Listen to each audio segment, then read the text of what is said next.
in one statement. One statement. At least 4 times. Against principalities, against powers, against rulers, against spiritual wickedness in high places. Power against.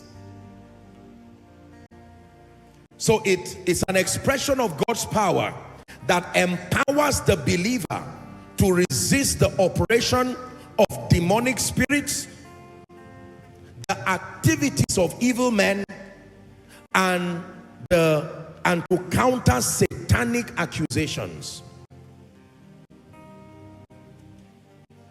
Write this down.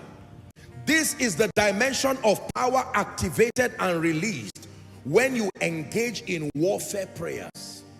When you engage in warfare prayers, this is the dimension of spiritual power that is released.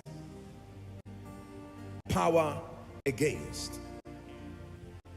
It is the dimension of power activated and released when you engage in warfare prayers.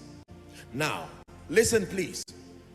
It demands a thorough knowledge of the believer's authority alongside a rich and consistent prayer life.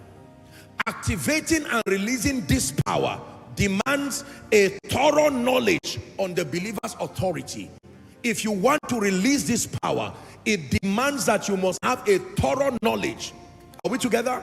On redemption realities, the finished work of Christ, the believer's authority, alongside a rich and consistent prayer life.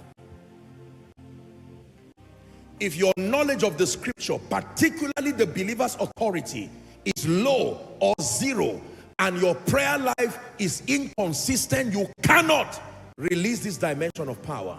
Power against. Now look at me. You can have the power to become, and shockingly not have the power against. So you can grow, you can build, and with one demonic attack, everything you have built comes crumbling. There are people who have power, but what dimension of power? They have the power to become.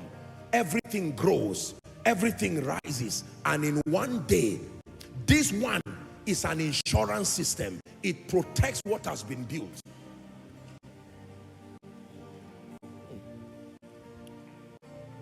Power against.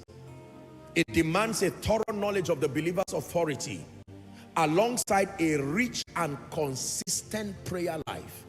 You do not have a sound knowledge. You see why many believers who may be excelling in life, business, growing, when it gets to the issue of warfare, after 10 years,